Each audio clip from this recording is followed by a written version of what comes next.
Hello friends, welcome back Spain news channel நண்பர்களே. சற்று முன் பார்த்தீங்கன்னு வச்சுக்கோங்களேன், தமிழக சிஎம் அவர்கள் பண்ண ஒரு செயல் தான் சமூக வலைத்தளங்களில் பேசும் பொருளாக மாறி இருக்கு.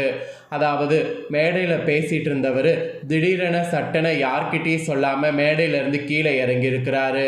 கீழே இறங்கின உடனே அதிகாரிகள் என்ன பண்ணுறதுன்னு தெரியாமல் அவர் கூடவே ஓடி வந்திருக்கிறாங்க. ஸோ இதுக்கு காரணம் என்னென்னா, ஒரு நிறைமாத கர்ப்பிணி தான். ஒரு நிறைமாத கர்ப்பிணிக்காக விஜய் மேடையிலேருந்து கீழே ஏன் இறங்கினாரு அப்படிங்கிற அந்த முக்கிய நியூஸை தான் இப்போ இந்த வீடியோவில் சொல்ல போகிறேன். ஸோ அவர் கீழே இறங்குறது கரெக்டாக இல்லையா அப்படிங்கிறத இந்த நியூஸை பார்த்துட்டு கமெண்ட் பண்ணுங்கள். டிஎன்பிஎஸ்சி மூலம் தேர்வான 401 பேருக்கு முதலமைச்சர் விஜய் பணி நியமன ஆணையை வழங்கியிருக்கிறார்.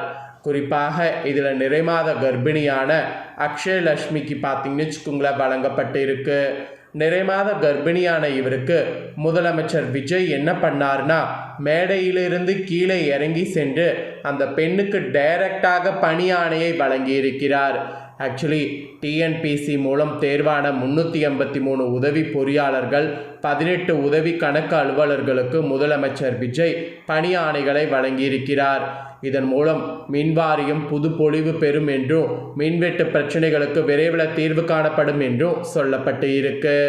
இதில் தாவேக அரசு பொறுப்பேற்றதிலிருந்து எதிர்க்கட்சிகள் வைத்து வரக்கூடிய மிகப்பெரிய விமர்சனம் மின்வெட்டு பிரச்சனை தான்.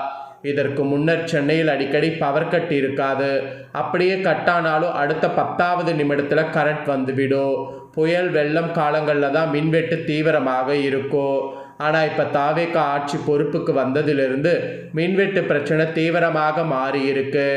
சென்னையின் புறநகர் பகுதியான ஆவடி, அம்பத்தூர், தாம்பரத்தின் வெளிவட்ட பகுதிகளில் மின்வெட்டு அடிக்கடி ஏற்படுகிறது.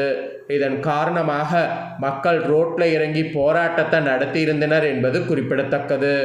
என்னதான் காரணம் என்று விசாரித்தால் அடுக்கடுக்கான பிரச்சனை மின்வாரிய ஊழியர்கள் முன்வைக்கிறார்கள். முதல் பிரச்சனை போதுமான ஆட்கள் இல்லாததா. ஏறத்தாழ 50,000 பேர் உடனடியாக மின்வாரியத்திற்கு தேவைப்படுகிறார்கள்.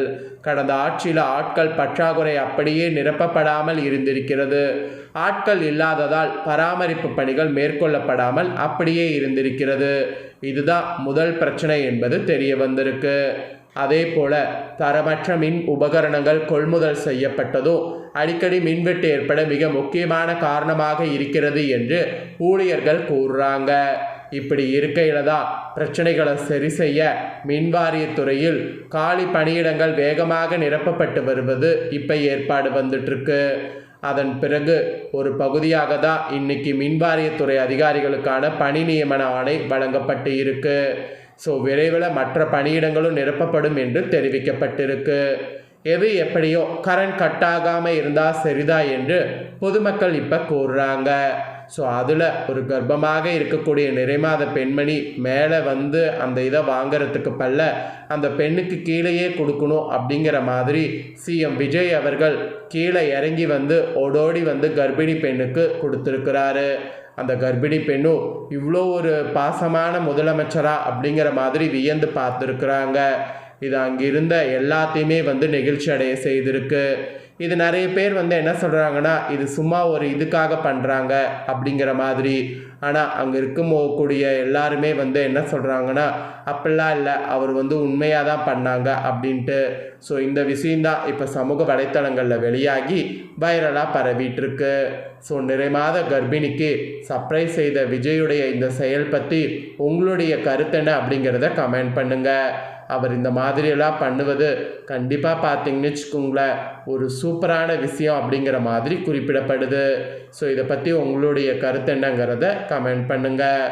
அதே போல் இந்த பவர் கட் பார்த்தீங்கன்னு வச்சுக்கோங்களேன் சீக்கிரம் சரியாகணும் அப்படிங்கிற மாதிரி எல்லாருமே எதிர்பார்த்துட்ருக்குறாங்க.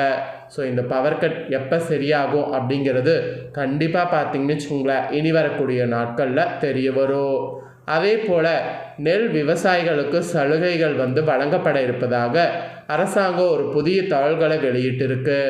இந்த நியூஸை இப்போ சமூக வலைத்தளங்களில் வெளியாகி ட்ரெண்டிங்காக பரவிட்டுருக்கு. வாங்க இந்த நியூஸை பற்றி இந்த வீடியோவில் பார்க்கலாம்.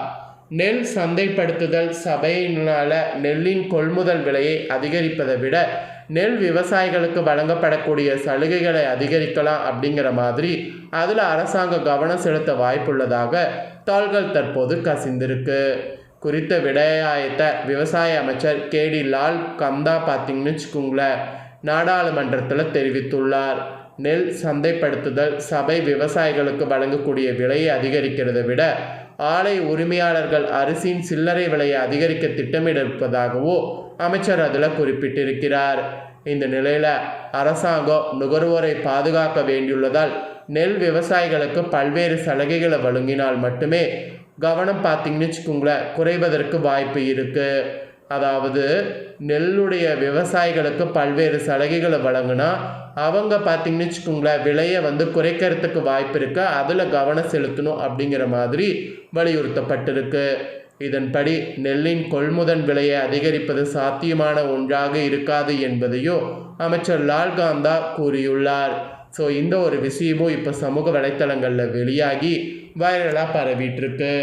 அதே போல் விவசாயிகளுக்கு கடன் தள்ளுபடி பார்த்தீங்கன்னு வச்சுக்கோங்களேன் இன்னும் ஓய்ந்த பாடு கிடையாது. விவசாயிகளுக்கு கடன் தள்ளுபடி என்னமாகும் அப்படிங்கிறது இப்போ வரைக்கும் ஒரு கேள்விக்குறியாகவே இருந்து வருது. ஸோ விவசாயிகளுக்கு கடன் தள்ளுபடி எப்படி இருக்கும் அப்படிங்கிறது பார்த்தீங்கன்னு வச்சுக்கோங்களேன் என்ன சொல்கிறாங்கன்னா விவசாயிகள் எங்களுக்கு ஃபுல்லாக தள்ளுபடி பண்ணணும் அப்போ தான் எங்களுக்கு கரெக்டாக இருக்கும் அப்படிங்கிற மாதிரி சொல்லி போராட்டத்தில் ஈடுபடுறாங்க. அதுக்கு அரசு என்ன சொல்லுதுன்னா இப்போ கஜானா அந்த அளவுக்கு இல்லை. ஸோ அதனால் கொஞ்சம் பொறுத்திருந்து இந்த அமௌண்ட் மட்டும் இப்போ தள்ளுபடி பண்ணப்படும், மீதி கட்டுங்க, அதுக்கப்புறம் கண்டிப்பாக திரும்ப உங்களுக்கு தள்ளுபடி பண்ண வாய்ப்பு இருக்குது அப்படிங்கிற மாதிரி குறிப்பிடுறாங்க. ஆனால் அவங்க குறிப்பிடுறதோ விவசாயிகளுக்கு செட் ஆகலை. விவசாயிகள் இந்த மாதிரி கருத்துக்களை முன்வைத்துட்டு வராங்க. ஸோ அடுத்து என்ன தீர்ப்பாகும் அப்படிங்கிறது தெரியல. அதுக்குள்ளே நெல் சம்மந்தப்பட்ட பிரச்சனை ஒரு பக்கம் போயிட்டுருக்கிறதுனால இதுக்கு அடுத்த அரசாங்கம் என்ன முடிவு செய்யுங்கிறது தெரியல. இதுக்கு கொஞ்சம் விவசாயிகளுக்கு தள்ளுபடி ஏதாவது பண்ணால் மட்டும்தான் நெல்லுடைய விலை குறைந்து அரிசி விலையும் குறையும். இல்லைனா அரிசி விலை ஏறிச்சுன்னா சாமானிய மக்களுக்கு ரொம்ப கஷ்டமாக தான் இருக்கும். ஸோ அதனால் என்ன நடக்கும் அப்படிங்கிறது தெரியல. ஸோ பொறுத்திருந்து தான் பார்க்கணும். ஸோ குறைஞ்சா நல்லாயிருக்கும் அப்படிங்கிறது எல்லாருடைய எண்ணம். அதுக்கு அரசு என்ன எடுக்கும் அப்படிங்கிறது தெரியல. ஸோ இதை பற்றிய உங்களுடைய கருத்து என்ன அப்படிங்கிறத கமெண்ட் பண்ணுங்கள். அதோடு சிஎம் விஜய் அவர்கள் கர்ப்பிணி பெண்ணுக்காக செய்த அந்த சர்ப்ரைஸ் பற்றி என்னங்கிறதையும் கமெண்ட் பண்ணுங்கள். இந்த முக்கியமான நியூஸை நீங்கள் பார்த்தது போல் உங்கள் ஃப்ரெண்ட்ஸ் ஃபேமிலியில் இருக்கவங்களும் பார்க்கணுன்னு நினச்சிங்கன்னா வீடியோ லைக் பண்ணி உங்கள் ஃப்ரெண்ட்ஸ் ஃபேமிலிக்கு ஷேர் பண்ணுங்கள். உங்கள் ஃப்ரெண்ட்ஸ் ஃபேமிலியில் இருக்கவங்களும் இந்த முக்கியமான நியூஸ்களை இந்த வீடியோவில் தெரிஞ்சுக்கிட்டோம். இதே போல் புதிய தகவல்களை தெரிந்து கொள்ள சேனலை சப்ஸ்கிரைப் பண்ணுங்கள், கூட பெல் பண்ண ப்ரெஸ் பண்ணுங்கள். அப்போ தான் நான் போகிற மற்ற அப்டேட்டான எல்லா நியூஸும் உடனுக்குடனே தெரிந்து கொள்ளலாம். ஸோ மறக்காமல் பண்ணுங்கள். நெக்ஸ்ட்டு இதே போல் சுவாரஸ்யமாக வேறொரு நியூஸில் உங்களை சந்திக்கிறேன். சப்ஸ்கிரைப் பண்ணி சப்போர்ட் பண்ணுங்கள். நன்றி, வணக்கம்.